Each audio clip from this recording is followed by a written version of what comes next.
Vous ne savez pas à quel point c'est bizarre pour moi de vous voir là. Non, mais je vous connais tous, mais un grand nombre que j'ai jamais vu ici. C'est comme là, j'ai l'impression d'être à la Villa, mais à l'Assemblée du Cap, mais à Renaissance, mais à Camp-Brochet, un petit peu partout en même temps. C'est vraiment, vraiment spécial. Mais je peux dire, moi, comme cœur de père, là, ça me fait du bien de voir tous ces gens-là qui sont venus parce que mes enfants sont importants pour vous. Et vous êtes contents de les voir avancer dans la vie spirituelle. C'est vraiment, vraiment réjouissant pour nous autres. Il y en a qui sont venus de loin en plus, hein? Bon. Ah oui, de l'Ontario, mais j'ai mes parents qui sont venus juste depuis pas loin de Toronto. J'en ai de Sherbrooke, j'en vois de Québec, de Ville de Québec. C'est Lévis, en fait, mais c'est-tu plus loin, c'est plus proche? Vous êtes venus par le vin, j'imagine, hein? Ah, c'est ça, en tout cas. Cap-la-Madeleine, ça c'est... T'es sorti de ton trou, Karine, c'est ça? Bon, on va chanter un couple de chants encore. 1, 2, 3, 4.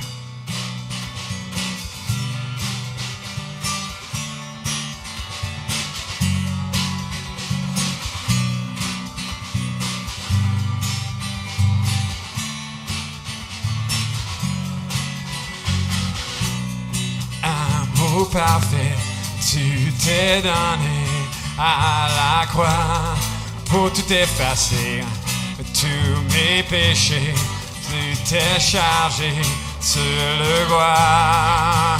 C'est par ta grâce, ça, que je suis pardonné. C'est par ta grâce, ça, que tu m'as racheté. Oh, oh, merci pour la croix, ton amour pour moi. Oh, oh, ta grâce ne faillit pas.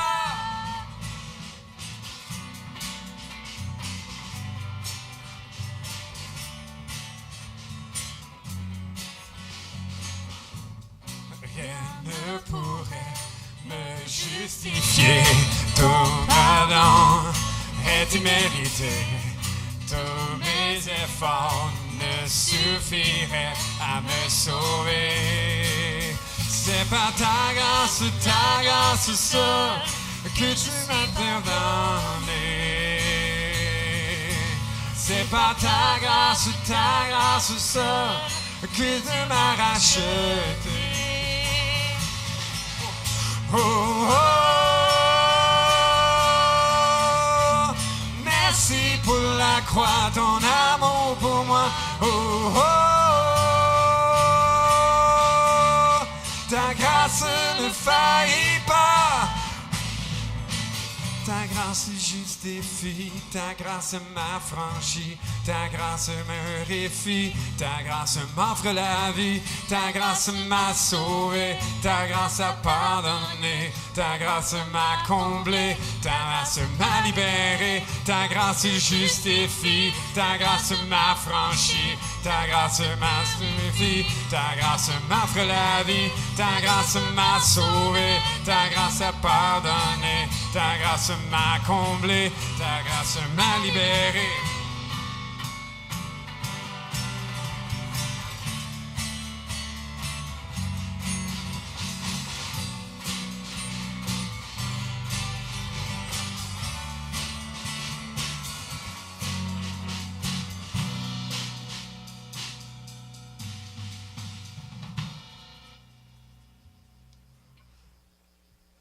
Je sens le besoin de demander pardon pour toutes les erreurs de français qu'il y avait là. Ouais, c'était dégueulasse.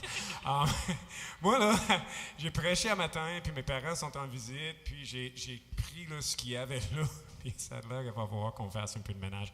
Là, j'ai peur pour le prochain, parce que c'est pas moi qui l'ai fait non plus. Okay, excusez-moi, j'ai honte. Mais, c'est bon. Mais on va chanter pareil. Ça va dessus.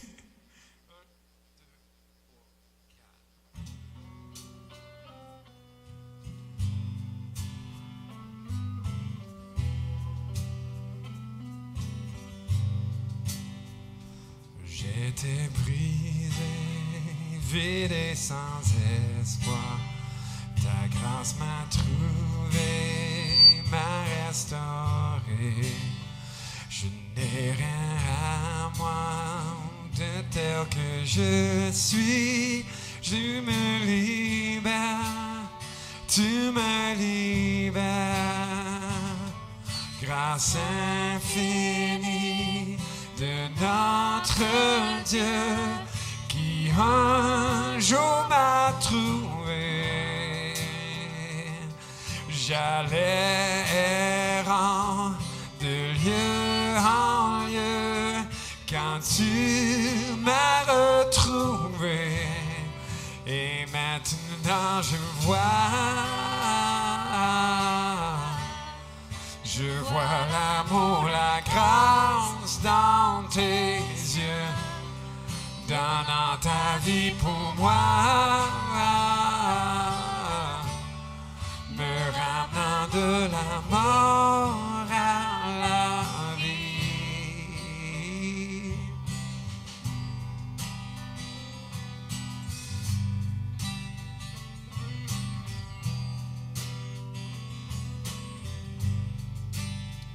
Tu prends nos échecs, tu prends nos faiblesses, tu places ton trésor dans des vases d'argile.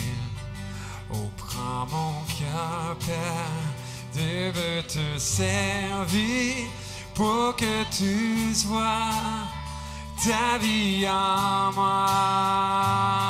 Grâce infinie de notre Dieu qui un jour m'a sauvé. J'allais errant de lieu en lieu quand tu m'as retrouvé. Et maintenant je vois l'amour, la grâce dans tes yeux, donnant ta vie pour moi, me ramenant de la mort à la vie.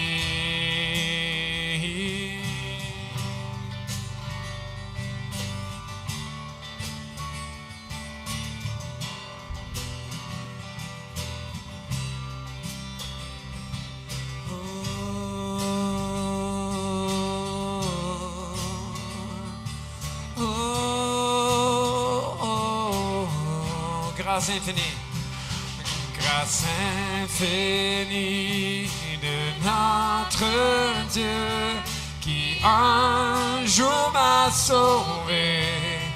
Oh, oh, j'allais errant en lieu quand tu m'as retrouvé. Et maintenant je vois l'amour, la grâce dans tes yeux, donnant ta vie pour moi, me ramenant de la mort à la vie. Vous pouvez vous asseoir. Je vais inviter maintenant David Haynes, un des pasteurs ici à l'église, qui va venir nous faire un court message de la parole de Dieu. Alors, j'ai vraiment fait un effort pour garder ça court. Pour ceux qui ont déjà entendu quand que je parle, parfois ça peut être un peu plus long que d'habitude. Mais je me plais à savoir que je ne suis pas aussi long que les puritaines, qui prenaient parfois 3 à 5 heures pour leur prédication. Donc, on va essayer de battre ça aujourd'hui. Matthieu 28, 19 à 20, Jésus dit à ses disciples, « Allez, faites de toutes les nations des disciples, baptisez-les au nom du Père, du Fils et du Saint-Esprit, et enseignez-leur à garder tout ce que je vous ai prescrit. » Le mandat de l'Église, la dernière chose que Dieu a dit à ses apôtres avant de partir, le mandat de l'Église, c'est de faire des disciples et de les baptiser. Donc, quand que l'Église, on vient ensemble, pour un baptême, comme qu'est-ce qu'on fait aujourd'hui, on fait un acte d'obéissance envers le Seigneur, en baptisant des personnes qui ont choisi de suivre le Seigneur. Mais qu'est-ce que le baptême? Le mot baptême, ça vient du mot grec qui veut dire de submerger ou de tremper quelque chose dans l'eau. Le baptême du Nouveau Testament, c'était institué par Jésus-Christ pour son Église. Par son exemple, Matthieu 3, 13 à 17, Jésus lui-même s'est fait baptiser. Par l'exemple qu'il donnait à ses apôtres, sous sa supervision, les apôtres à un moment, ils sont partis partout, ils ont baptisé des gens, sous la supervision de Jésus-Christ. Et par la suite, Matthieu 28, par son institution, en disant, faites ceci. Le baptême du Nouveau Testament, quand tu passes à travers les textes, puis là, j'avais un gros texte de peut-être 15-20 pages, plus ou moins, où je donne tous les versets que je pourrais vous donner à soir, qu'on ne lirait pas parce qu'on n'a pas de temps. Si on passe à travers le Nouveau Testament, on voit que l'acte du baptême, c'était un acte public, fait devant une foule de personnes, une foule composée de croyants et de non-croyants. C'était un acte public qui faisait partie d'un parcours de formation de disciples. Notez-le bien, faites de toutes les nations des disciples, baptisez-le. Disciple vient avant baptême. Et enseignez-leur à obéir tout ce que je vous ai commandé. Ça implique l'enseignement d'obéir les enseignements de Jésus-Christ. En plus de ça, ça faisait partie de l'intégration des nouveaux croyants dans la communauté locale des croyants. Donc, quand quelqu'un donnait sa vie au Seigneur, surtout dans les premières années de l'Église, par le baptême, il se faisait intégrer tout de suite dans l'Église par ce baptême. Et le baptême signifie, dans un certain sens, qu'on est en train de s'afficher avec une communauté locale de croyants, mais encore plus important, on s'affiche, on se présente comme faisant partie de l'Église universelle, le corps de Christ. Et c'est finalement une confession de foi en Jésus-Christ comme Messie et Sauveur. C'est ça qu'on fait quand on fait un baptême. Et je pourrais quand même demander, mais pourquoi se faire baptiser? Mais on te plonge dans l'eau, on te sort de l'eau, ça fait quoi dans la vie, à part de te mouiller une fois devant tout le monde? Ça m'était déjà arrivé, mais il n'y avait pas tant de monde pour me regarder, que quelqu'un m'a pitché dans une piscine quand on ne m'attendait pas. Pourquoi est-ce qu'on se fait plonger sous l'eau? Romains chapitre 6, 3 à 4 dit ceci. « Ignorez-vous que nous tous qui avons été baptisés en Christ Jésus, c'est en sa mort que nous avons été baptisés. Nous avons donc été ensevelis avec lui dans la mort par le baptême, afin que, comme Christ est ressuscité d'entre les morts par la gloire du Père, de même nous aussi nous marchions en nouveauté de vie. » En Colossiens chapitre 2, le verset 12, « Ensevelis avec lui par le baptême, vous êtes aussi ressuscités en lui et avec lui, par la foi en la puissance de Dieu qui l'a ressuscité d'entre les morts. » Il y a quelque chose qui se passe ici. Dans les écrits de Paul, nous voyons que c'était une action par laquelle le baptisé était joint à l'Église universelle de manière publique. C'était un signe tangible de son union avec Jésus-Christ et les saints. C'est pour former un seul corps en Christ, fait dans un esprit de solidarité, que nous sommes baptisés. Il y a là encore plus la notion que le baptême, il y a cette notion qu'il y a un seul baptême. Seulement l'Église peut baptiser. Et c'est là un peu quand on lit dans le credo des apôtres, ou le credo de Nicée-Constantinople, ça dit un seul baptême pour le pardon des péchés, puis ça fait comme, attends une minute, c'est un baptême pour le pardon des péchés? Non. Ce qu'il n'y a qu'un seul baptême, c'est le baptême de l'Église. Tu peux te faire baptiser comme un juif. Ta foi juive ne te sauve pas. C'est la foi en Jésus-Christ qui te sauve. Et ce baptême est une démonstration publique de ta foi en Jésus-Christ. Que tu es avec lui mort à ton ancienne vie et maintenant vivant à nouveau. Dans le Nouveau Testament, le baptême est souvent présenté comme lié même à notre sanctification et la purification de nos anciens péchés, suivant la confession de foi en Jésus-Christ. Finalement, et probablement plus important, le baptême signifie la réalité spirituelle, que le croyant est lavé de ses péchés, que par la grâce de Dieu, nous sommes morts à notre ancienne nature et ressuscités en nouveauté de vie en Jésus-Christ. Tout comme Jésus-Christ était tué sur une croix romaine pour nos péchés, enseveli et 3 jours plus tard, ressuscité, vainquant la mort, détruisant les puissances des ténèbres, détruisant la puissance du péché. De la même manière, dans un certain sens, nous, on est plongés sous l'eau, signifiant que nous sommes morts avec lui, et que quand on se soulève, on est en nouveauté de vie. On vit une nouvelle vie en lui. Ce n'est plus nous qui vivons, c'est lui qui vit en nous. Et c'est ça que signifie le baptême. Donc, ces gars qui vont se faire baptiser aujourd'hui, ils sont en train, par le baptême, par l'acte qu'ils font, ils sont en train de vous annoncer la puissance de la mort et résurrection de Jésus-Christ. Est-ce que j'ai réussi en 5 minutes? Pas si pire.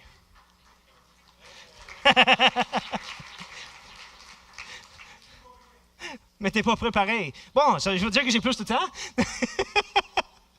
Non, Alors, le premier qui va être baptisé, ça va être Timothée Pugh. Et échappe pas ton cellulaire dans...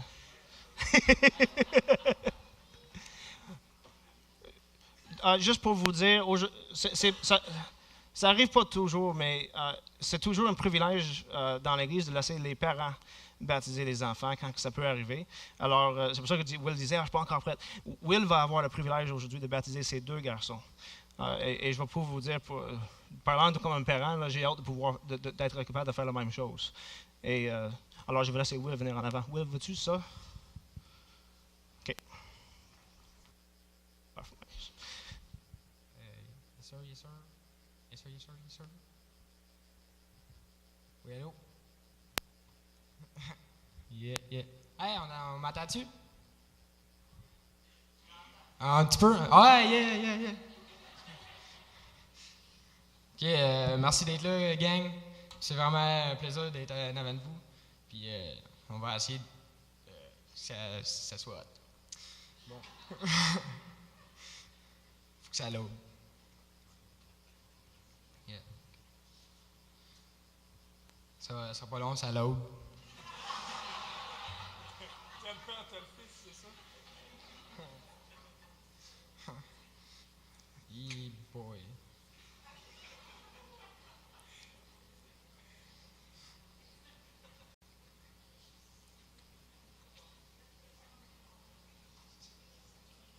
Ah, ça marche. OK. Ouais. On va tourner de bord. Bon.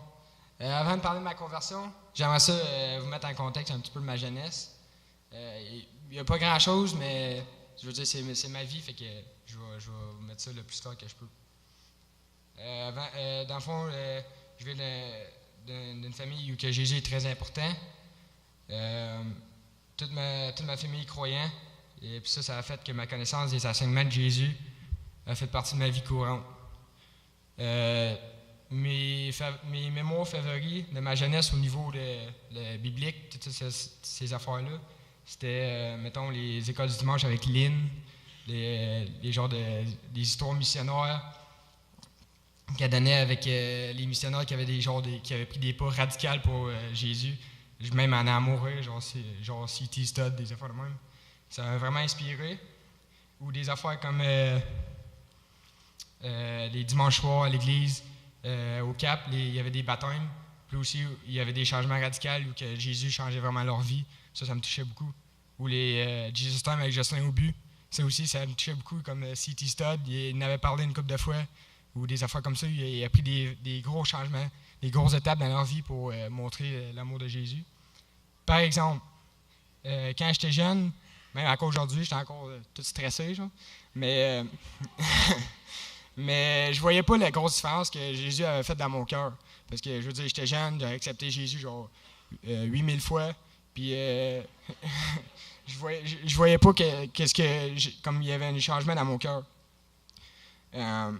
Jusqu'à ce que je rentre au secondaire.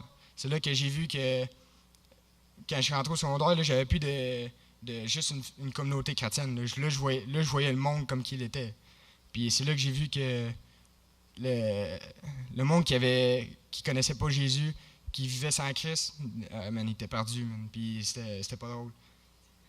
Fait que c'est là que j'ai vu qu'il y avait vraiment une grosse différence entre moi puis les autres. Je veux dire, je suis pas en train de faire ça pour me self-glorify, là, parce que c'est pas ça, mais dans le fond, c'est à cause de Jésus que Jésus m'a changé. Ouais, même mes amis proches, à l'école, dans les classes, ils cherchaient toutes des affaires, puis ça venait tout à la perdition, puis à la tristesse, puis au découragement, puis ça, je voyais ça quotidiennement, puis je voyais qu'est-ce que Jésus pourrait faire pour ces personnes-là. C'est ça qui m'a fait réaliser le changement que Dieu avait fait de ma vie. Par exemple, encore, mon changement que j'ai eu, puis je crois que la vie chrétienne, c'est pas un gros changement, one shot, puis tout est correct après ça. Je crois pas en ça. Je crois que la vie chrétienne, c'est une vie de repentance continuellement. Martin Luther, mon père l'a référé, il dit très bien, je vais juste le chercher, c'est pas long. Il dit quand notre Seigneur et Maître Jésus-Christ a dit, repentez-vous, dans Matthieu 4, 17, il a voulu que toute la vie des croyants soit une repentance.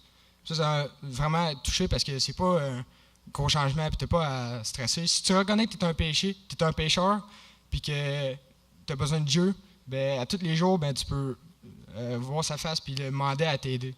Puis ça, je pense que c'est ça la vraie vie chrétienne. Dans le fond, c'est pour ça que je suis avec vous aujourd'hui. Le cheminement avec Jésus, c'est le but de devenir de plus en plus comme lui. La réalisation de ton péché, la repentance quotidienne, c'est la vie que Jésus veut pour tous. Et c'est pour cette raison que je suis avec vous aujourd'hui. Je montre mon engagement envers Jésus, qui est mort pour nos péchés et ressuscité au 3e jour. Je suis ici devant vous pour vous dire que je reconnais que je suis pécheur et que je ne mérite pas d'être avec Dieu. Mais par la foi seule en Jésus, je peux accéder à la vie éternelle. Puis ben là, il fallait que je dise un credo, mais là, il va y avoir une tonne bien plus haute qui va expliquer le credo. Fait que c'est pas mal ça. Yes sir, that's it.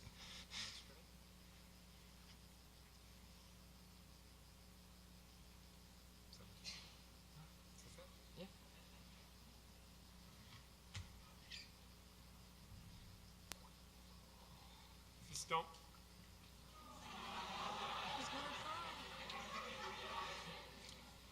Je suis fier de toi. Je t'aime. Et sur ta confession de foi, je te baptise au nom du Père, du Fils et du Saint-Esprit.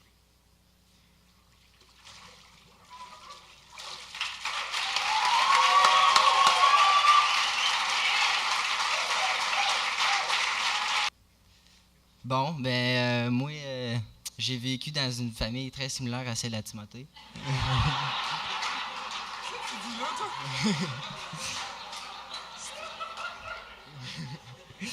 Ouais, c'est ça. Je suis né dans une famille chrétienne, évidemment. J'avais des amis chrétiens, j'allais à l'église, j'allais au groupe de jeunes, des camps, à l'école du dimanche, toute la kit comme un enfant chrétien normal. Puis, c'est ça. Fait que j'ai réalisé que, ben, tu sais, super bien encadré, c'était bon pour moi d'avoir un bon encadrement de même. Puis, j'ai vraiment réalisé que c'est vraiment de la grâce que Dieu nous donne de naître dans une famille chrétienne de même. Genre, je suis autant pécheur qu'un autre, n'importe quel, quand je suis né. Puis, je le méritais pas, mais j'ai vraiment vu que Dieu m'a béni de cette façon-là. Fait que je suis très reconnaissant. Puis, fait que c'est ça. En allant à l'église, d'un camp, toutes ces affaires-là, tu sais, je connaissais les histoires de la Bible, je connaissais ce que la Bible disait. Je savais qu'est-ce que Jésus avait fait, qu'il était venu, il était mort pour moi, qu'il fallait que je me repente. J'étais un pécheur. Ça, c'était rendu clair. Puis, fait que c'est ça. Fait que, on parlait aussi de l'enfer. Ça fait très peur. L'enfer, on s'entend que ça fait peur. Puis, comme un enfant, tu réalises pas comment long que c'est. C'est long, l'éternité. Puis, mais dans le fond, il te l'explique, mais ça fait peur de réaliser que tu vas être là pendant l'éternité, puis ça va être la pire chose qui pourrait jamais arriver. pire que de ne pas avoir un dessert après le souper. C'est vraiment là, c'est épouvantable. Fait que, tu sais, ça faisait peur. Fait que, comme Tim, j'étais bien stressé à propos de ça. Je ne savais pas, moi, comment savoir si j'étais sauvé ou pas. Je me posais des questions tout le temps. Je me rappelle que ça tournait dans ma tête souvent. Puis, je me rappelle de plusieurs fois, comme Tim disait, on était dans nos lits, puis on pleurait, puis on posait des questions. On était genre, comment on sait si on est sauvé? Genre, j'ai jamais rien senti, j'ai fait ça tellement de fois. J'ai prié que Jésus rentre dans mon cœur, puis qu'il pardonne mes péchés. Mais j'ai jamais comme ressenti quelque chose de spécial. Puis c'est stressant, parce que je sais pas, moi, si je vais pas aller en enfer. Fait que c'est ça. Fait que je le réalisais, j'étais un pécheur, j'avais besoin de la grâce. Je demandais toujours à Dieu souvent à Dieu de me sauver. Mais j'avais beaucoup de doutes, puis c'est ça.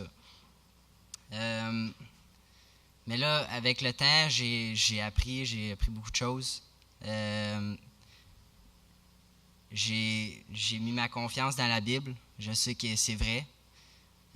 La Bible dit dans Romains 19, si tu confesses avec ta bouche le Seigneur Jésus et que tu crois dans ton cœur que Dieu l'a ressuscité des morts, tu seras sauvé. Fait que si tu crois, je le crois, je le confesse. Fait que ça prend de la foi, c'est sûr. Il faut avoir la confiance en Dieu, mais je sais que je suis sauvé à cause de ça. Puis c'est pas tout le temps facile, on doute souvent, mais c'est ça. Là, aujourd'hui, je veux me faire baptiser parce que, c'est de l'obéissance. Dieu nous demande dans la Bible de se faire baptiser. Plusieurs fois, ça dit « baptisez-vous ». C'est une bonne chose de le faire, peut-être. Après un bout, là, j'avais tout le temps peur de faire ça ici, de parler en avant du monde, là, mais c'est moins stressant, je pensais. Fait que c'est correct. Fait que, ouais, c'est ça. Le baptême, c'est un symbole de ce que Jésus a fait. Il est mort, il est ressuscité. Puis, je veux m'associer à ça.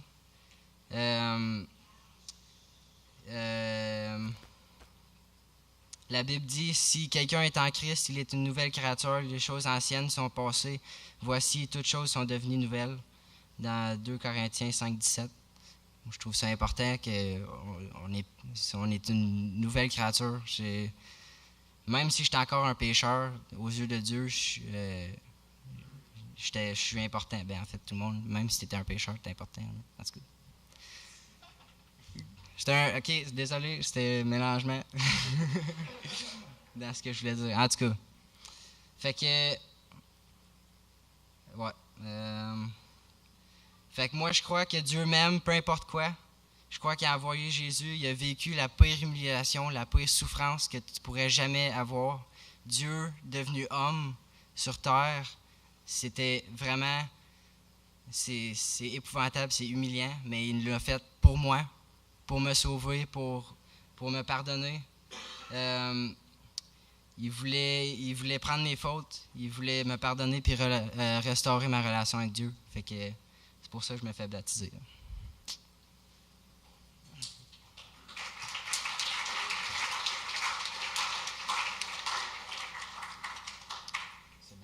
Fiston, j'ai manqué un bout. Tu as fait rire le monde, puis j'ai manqué qu'est-ce que tu as dit. Ah, j'ai dit que je suis né dans une famille similaire à Salatine. C'est bon, je sais. Alors, on peut aller. Et sur ta déclaration de foi, je te baptise au nom du Père, du Fils et du Saint-Esprit.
Bon, c'est Nathan qui a choisi ce chant-là. En fait, je vais avouer, c'est une composition de ma part. Je comprends pas pourquoi il a choisi ça.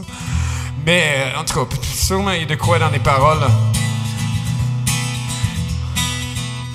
Ça, pour ceux qui viennent de l'Assemblée du Cap, il y a à peu près 12 ou 13 ans, j'ai partagé les 2 premières lignes à un repas du Seigneur. J'ai dit qu'il y a un chant là-dedans. Ça m'a pris comme 7 ans pour sortir le chant. Puis, ça a été long à travailler. Vous allez voir, c'est aussi long comme chanson, mais vous allez voir. Mon espoir repose sur Christ crucifié devant le Seigneur juste et saint. Né dans le péché, j'étais condamné sur le juste jugement divin. Mais devant Jésus, ma justice, il me met maintenant propice. Le fils au calvaire porte la colère de son père par son sacrifice. Mon espoir repose sur Christ crucifié devant le calomniateur. Coupable, je le suis, mais mon ennemi m'accuse devant Dieu, mon sauveur. Mais à ma défense porte Jésus, l'avocat en qui j'ai cru. Mon cœur est plané, sans s'en laver, l'adversaire par lui vaincu. Mon espoir repose sur Christ crucifié, quand mon cœur tortueux m'accuse.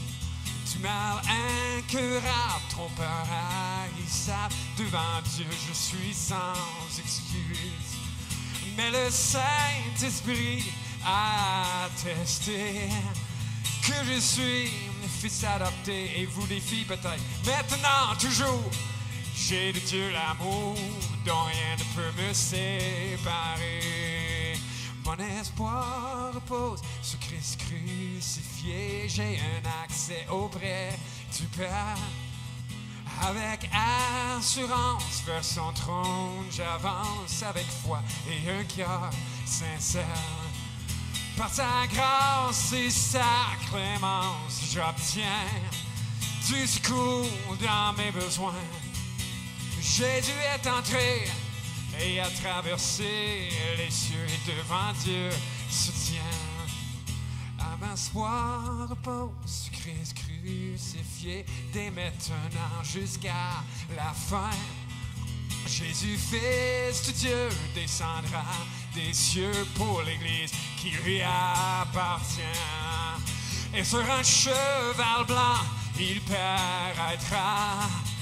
Les nations, il jugera. Gloire à notre Dieu, l'honneur, le salut et la puissance, alléluia.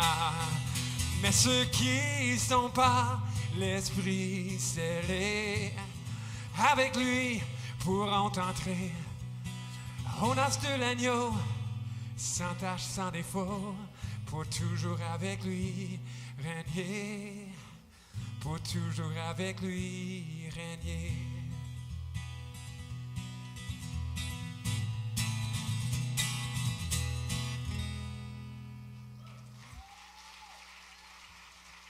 Dans tout l'été. Mais c'est ça qu'on va chanter. Oui, je crois en Dieu notre Père.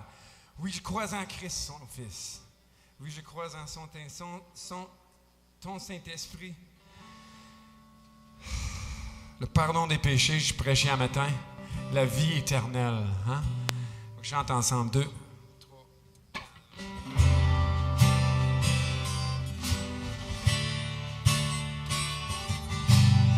Je vais vous demander de lever debout ensemble. Puis on va déclarer notre foi. Notre Père éternel, toi qui as tout créé, Dieu tout-puissant, c'est par ton Saint-Esprit que Jésus fut conçu, Christ notre Sauveur. Oui, je crois en Dieu notre Père. Oui, je crois en Christ son Fils. Oui, je crois en ton Saint-Esprit, ô Trinité divine. Oui, je crois à la résurrection, que nous vivrons à jamais. Car oui, je crois dans le nom de Jésus.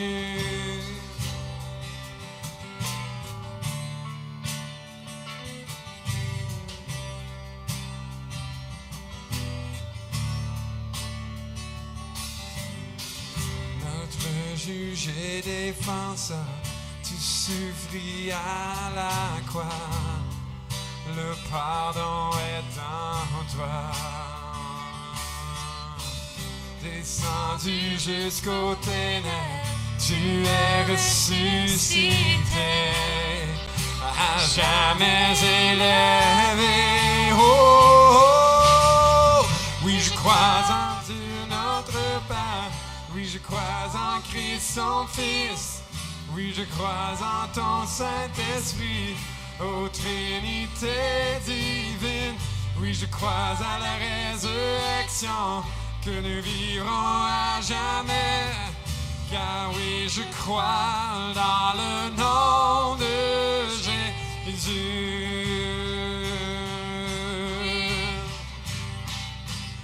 Oui, je crois en lui. Oui, je crois qu'il est vivant. Oui, je crois que Jésus est Seigneur. On fait ça encore. Oui, je crois en lui. Oui, je crois qu'il est vivant.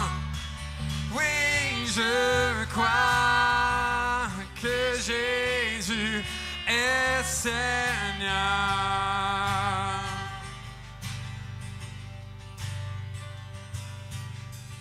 Oui, je crois à la vie éternelle. Je crois que d'une vierge il est né. Je crois à la communion des saints et en ton sainte Église. Oui, je crois à la résurrection quand Jésus reviendra. Car oui, je crois dans le nom de Jésus.